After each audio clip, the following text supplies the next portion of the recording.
Hi guys. All right, we're back. Romeo and Juliet, Act 4, Scene 1. We're on page 177. It's not a long scene, so we should be okay. But we are going to talk about this tomorrow when we Zoom, so make sure that you have done this whole thing by then. All right, ready? Here we go. Enter Friar Lawrence in County Paris. Friar Lawrence, on Thursday, sir? The time is very short. My father Capulet will have it so, and I am nothing slow to slack his haste. You say you do not know the lady's mind? Uneven is the course, I like it not. Immoderately she weeps for Tybalt's death, and therefore have I little talk of love, for Venus smiles not in a house of tears.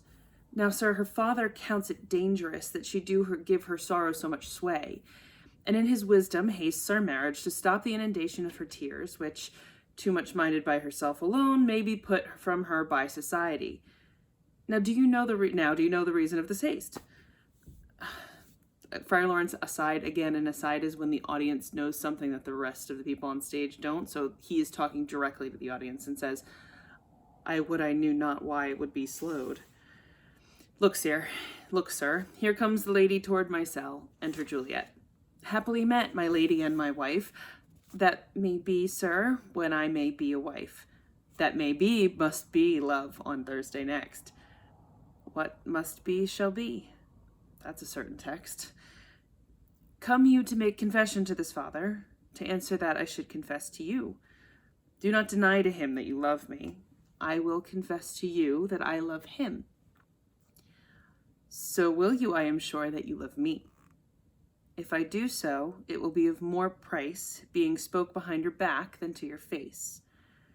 Poor soul, thy face has been abused with tears. The tears have got small victory by that, for it was bad enough before their spite.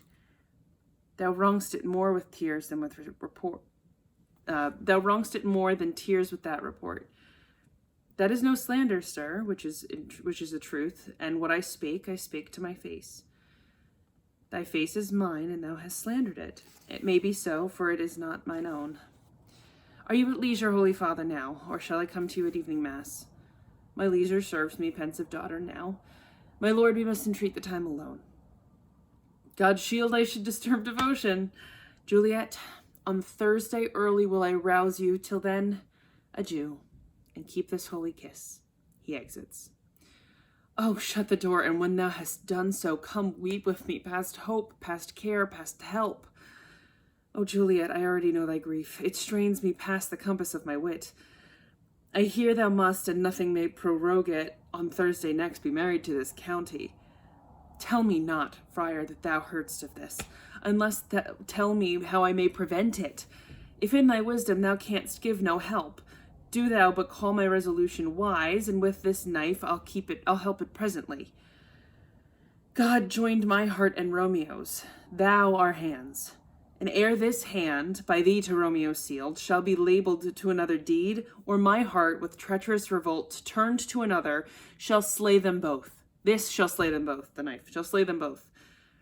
Therefore, out of thy long experienced time, give me some present counsel, or behold, twixt my extremes and me, this bloody knife shall play the umpire, arbitrating that which the commissioned of thy years and art could to no issue of true honor bring. Be not so long to speak. I long to die if what thou speaks not of remedy. Hold, daughter, I do spy a kind of hope, which craves as desperate an execution as that is desperate which we would prevent. If rather than to marry County Paris, thou hast the strength of will to slay thyself, then it is likely thou will undertake a thing like death to chide away the shame, that copes with death himself to scape from it. If thou darest, I'll give thee remedy. Oh, bid me leap rather than marry Paris, off from the battlements of any tower, or walk in thievish ways, or bid me lurk where serpents are. Chain me with roaring beasts, or hide me nightly in a charnel house, or covered quite with dead man's rattling bones, with reeky shanks and yellow shapeless skulls, or bid me go into a new-made grave and hide me with a dead man in his shroud. Things that to hear them told have made me tremble, and I will do it without fear or doubt. to love an unstained wife to my sweet love, to live an unstained wife to my sweet love. Hold, then. Go home, be merry, give consent to marry Paris. Wednesday is tomorrow.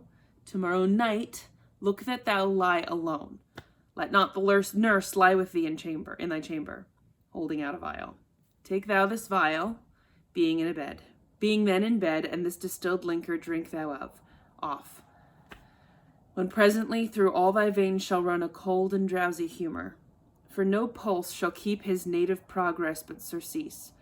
No warmth, no breath shall testify thou livest. The roses in thy lips and cheeks shall fade to pally ashes. Thy eyes' windows fall, like death when he shuts up the day of life. Each part, deprived of supple government, shall, stiff and stark and cold, appear like death. And in this borrowed likeness of shrunk death, thou shalt continue 42 hours, and then wake as from a pleasant sleep. Now, when the bridegroom in the morning comes to rouse thee from thy bed, there art thou dead.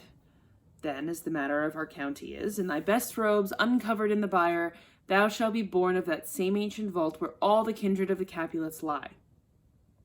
In the meantime, 'gainst thou shalt awake, shall Romeo by my letters know our drift, and hither shall he come, and he and I will watch thy waking, and that very night shall Romeo bear thee hence to Mantua. And this shall free thee from this present shame, if no inconstant toy nor womanish fear abate thy valor in the acting it. Give me, oh tell me not of fear. Giving Juliet the vial, hold, get you gone. Be strong and prosperous in this resolve. I'll send a friar with speed to Mantua with my letters to thy lord. Lord, give me strength, and strength help afford. Farewell, dear father. They exit in different directions. All right, so another plan has been made. I will see you on Thursday.